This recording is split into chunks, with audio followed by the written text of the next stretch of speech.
I want to get into this. I understand you have 5 core principles when it comes to considering business. Dreaming big, dream big, use your imagination, show gratitude, overcome fear, and have faith. Yeah, man. Can we go over each one? Dream big. Let's start with that one. Everything starts with the dream. Nothing launches without the dream. That comes from your childhood, from anything. It's the dream. It's the core basis of success. See, the thing with me, man, is I don't really focus on the technical aspects of business because I'm not the technical guy. I focus on the mental aspect of business. I focus on the part that go on in here because if you fix what goes on in here, you got a shot now. And technical ain't nothing if you ain't got it set up. So the dream is the core of everything. That dream, man, it's biblical. You know, man without a dream or a vision shall perish. Doesn't bother you. Education ain't even in the Bible. I ain't never read nothing about Harvard, Emory. I ain't never heard no Ivy League scriptures. All it talks about is that dream. So that's the core. Yeah. Imagination. Yeah. Now, that's critical because see, what people don't understand is, man, this thing that you imagine is a peak. Albert Einstein had a quote. He said, imagination is everything. It's the preview to life's coming attractions. Oh man, when I heard that tripped me out because here's Albert Einstein setting it out that imagination is everything, it's the preview to life coming attraction. So everything that's in your imagination is God showing you a preview of a coming attraction that he has for you. See, so you don't let nobody play your imagination off. Don't let nobody twist you about what's in your imagination. Don't let, how you see that. They ain't supposed to see it. See, everybody not gonna see your imagination. You can quit telling it to them because if God wanted them to see it, he'd have put it in their imagination, but he put it in yours. So imagination is as critical as the dream because the imagination is just God showing you a preview of what he has for you. It's like when you go to a movie and you get your popcorn and you sit down. Before the movie start, what do they show you? Preview. They show you previews of what? A coming attraction. Have you ever seen a preview and then the movie ain't come out? Nah, bro. Once you see the preview, it's finna be a movie. You believe that. And that's how the imagination works in your life. I mean, the third one is very interesting to me, show gratitude. See, gratitude is one of the most overlooked and key principles to your success. If your goal is to be a millionaire and you start out making $20,000 a year and then God gets you to 50, but you mad because you ain't a millionaire. But hold up, man.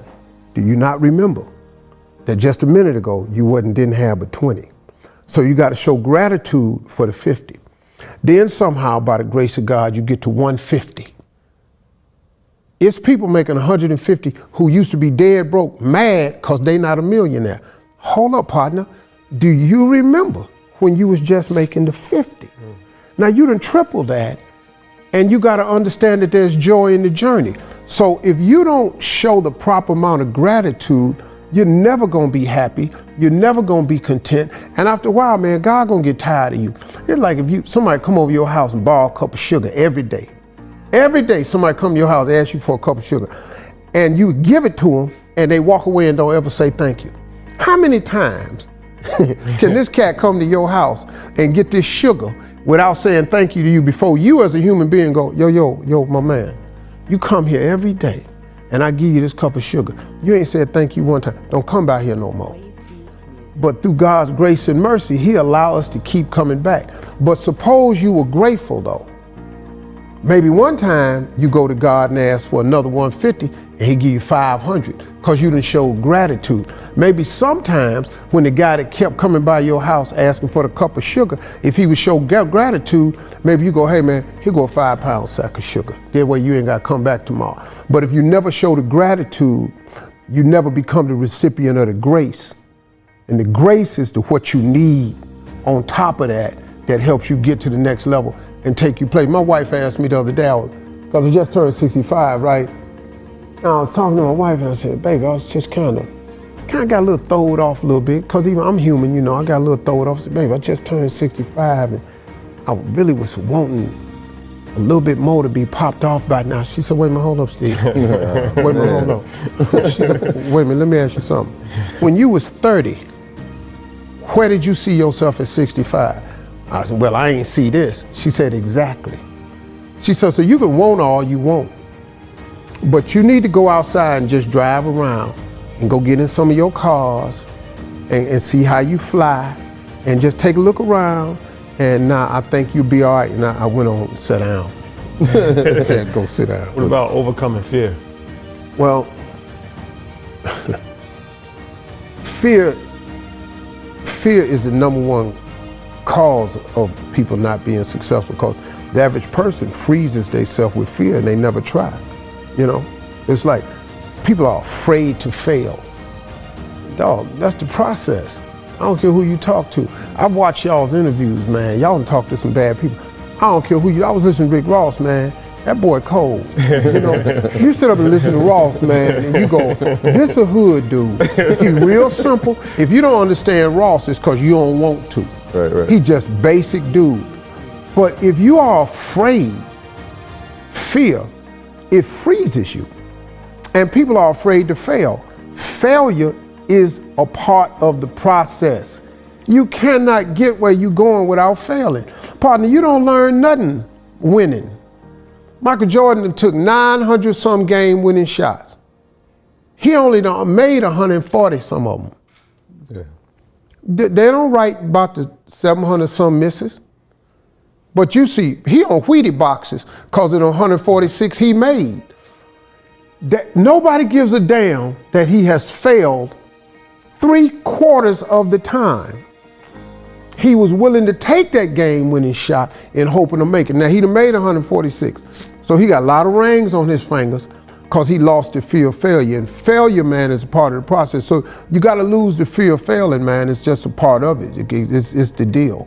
The last one, having faith. Well, that's the ultimate. See, I was raised cool, man, because my father didn't go to church ever. My father was a hoodlum. He was a hard-working man, but my father was a hoodlum. He wasn't a gangster. My father was a hoodlum. He had some illegal activities with Don King in Cleveland. You know, when I see Don King, man, we just hug. Don King went to jail for manslaughter. My father knew this dude. My father ran numbers with Don King in Cleveland. Because in the wintertime, he worked construction, so he wasn't working. So he was a number runner in Cleveland. So my first job when I was 10 years old was a paper route. And my job was not to just deliver the papers, but I had to go to everybody's house off my bike and remember where they put their numbers. Some people put their numbers up under the fender of their car. Some people would tape it under their stairway, under their steps. The rats and stuff under there, get up there and get their paper. Some people would put it behind their mailbox. Some people would hand it to you every morning. And my father was a hoodlum. My mother was saved. She was a Christian. My mother took us to church.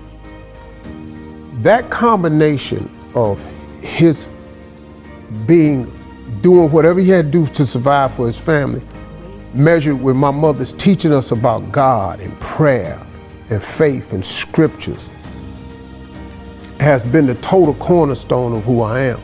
My faith, see, faith is the belief in things that you cannot see. Without that, how you make it? Because I'm finna ask God for something that I don't see no how, no way I can get it. But I got the faith that one day I'll have it. That's cold, man. That's a cold piece to lock into your mind. And people that don't have faith, that don't have a spiritual background, I feel sorry for them, man, because it's finna be way harder. Way harder, because too much gonna happen to you that's gonna require some God. Now, you can think it don't.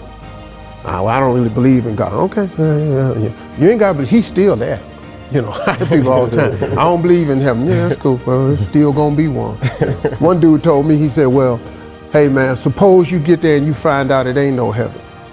Well, then I lived the best life I could, ain't no heaven. You got a bigger problem if you think it ain't one day and it is. Because now you done what you wanted to do and now you ain't going. So faith, man, All those 5 pillars are the cornerstone of it. So, I mean,